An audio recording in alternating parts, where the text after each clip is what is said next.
안녕하세요. 김대영의 혈액사랑 혈액종양내과 전문의 김대영입니다. 오늘 이 시간에는 저희 암 환자분들이 항암 치료하시는 기간 동안에 어떠한 이유 때문에 통증이 생기고 이러한 통증들을 어떻게 효과적으로 조절할 수 있는지 그런 방법들에 대해서 한번 설명을 드려보겠습니다. 암 환자는 왜 아플까요? 사실은 간단합니다.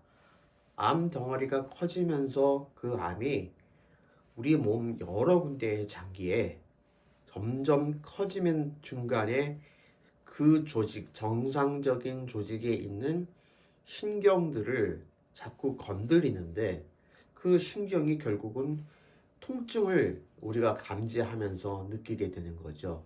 그래서 이러한 암덩어리, 즉 종양이 자꾸 커지면서 그 정상 장기, 정상 조직에 있는 신경들을 자꾸 침범을 하면서 통증을 유발하게 되는 것이 사실은 제일 큽니다.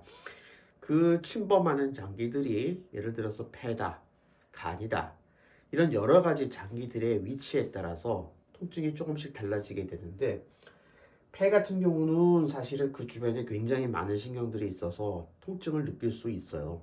하지만 간의 경우에는 간을 싸고 있는 그 캡슐이라고 저희가 보통 하거든요. 그 캡슐에만 되게 신경이 분포되어 있고 간 안에는 신경이 되게 없습니다. 그래서 통증을 느끼는 경우는 되게 간에 있는 종양, 간암이라든지 간 쪽으로 전이 된 암들이 점점 커지면서 그러한 장기들이 이제 침범을 당할 때 처음에는 증상을 느끼지 않지만 결국 간을 싸고 있는 캡슐까지 침범을 하게 되면 그때 통증이 생기는 거죠.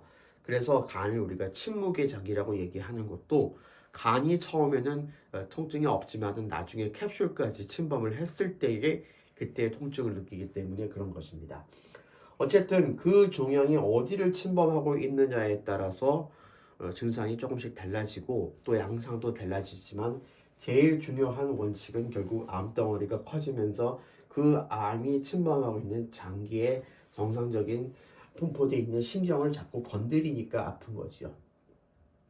또 다른 경우도 있습니다. 항암 치료를 하시는 기간 동안에 입이 헐다든지 뭐 손발이 헌다든지 이런 여러 가지 점막염이 생기는 경우가 있는데 이 점막이 헐고 염증이 생기면 그걸로 인해서 굉장히 통증을 호소하시는 분도 있어요. 그래서 암 자체에 의한 통증도 있지만은 치료하는 과정에서 생기는 여러 가지 합병증 때문에 통증이 생기는 경우도 있습니다. 만약에 위라든지 대장이라든지 이러한 장이 암덩어리에 의해서 막히게 되면은 이때는 조금 통증이 생기는 원인 자체가 다른데 이 암덩어리 자체가 장을 침범을 해서 통증을 만들기보다는 장이 막히면서 그 막힌 부분 위쪽에서는 변이 내려오려고 하고 그 아래쪽으로 장 종양덩어리가 막고 있어서 이게 내려가지 못하니까 위가 점점 좀 부풀어 오르거든요. 장이라는 장기는 실제로 자르거나 열을 가해도 통증을 느끼지 않는데 어떨 때 통증을 심각하게 느끼게 되냐면은 장이 안에가 압력이 늘어나서 팽창할 때 통증이 있게 됩니다.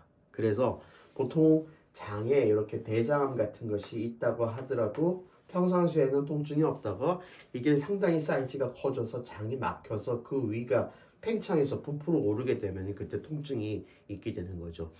그래서 이렇게 암 환자의 통증은 여러 가지 원인에 의해서 생기고 또 생기는 방법 자체가 다르기 때문에 그 통증을 적절하게 해결할 수 있는 정확한 원인 진단과 치료가 굉장히 중요한 것입니다. 실제로 암 환자들이 통증을 느끼는 것 때문에 치료에 대한 거부감이 많이 생기는 것도 많고요. 내가 이 암을 치료해봤자 뭐 하겠나? 또는 이 암 때문에 나는 너무나 아파서 정상적인 생활이 안 되기 때문에 나는 살고 싶지 않다. 그러니 빨리 죽고 싶다. 치료에 대한 순응도라고 하는데 이러한 치료에 대한 우리가 얼마나 잘 따라갈 수 있는지가 상당히 이 통증에 의해서 조절이 잘 되기도 합니다. 따라서 암 환자들이 아파하는 통증을 호소하실 때는 반드시 이 통증을 본인이 참을 수 있을 정도까지 최대한 잘 조절하는 것이 환자분의 건강 상태도 유지하고 기분 상태도 좋게 만들고 더 나아가서는 치료에 대해서 내가 좀 더 적극적으로 치료할 수 있을 그런 마음도 가지게 해주고 그래서 치료가 잘 됨으로써 환자가 조금이라도 더 오래 건강하게 사시게 하는 데 있어서 굉장히 중요한 것이 이 통증 조절이라고 하겠습니다. 근데 불행히도 우리나라에 있는 많은 환자들 그리고 의사들조차도 이 통증 조절에 대해서 사실은 잘 모르는 경우가 많고요. 또 통증 조절을 어떻게 해야 효과적인지 또 어떤 방식으로 하는 것이 부작용을 최소화하고 환자분의 통증을 현명하게 정확하게 조절할 수 있을지에 대해 잘 모르는 경우가 많습니다.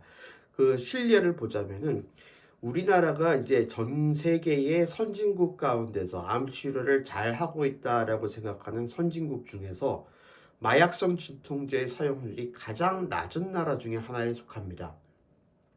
사실 암 환자분들이 치료를 받는 데 있어서 마약성 진통제는 굉장히 중요한 약제인데 환자분 스스로가 마약이라고 해서 이걸 꺼리는 경우가 많아요.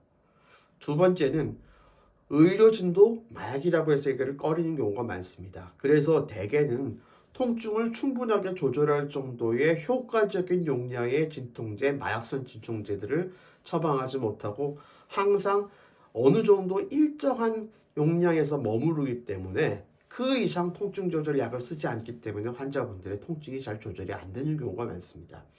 그래서 환자분의 통증을 조절하는 항암 치료를 하는 그리고 종양내과 의사들의 경우 이러한 암성 통증을 조절하기 위한 진통제를 효과적으로 잘 사용하는 것이 굉장히 중요하겠다.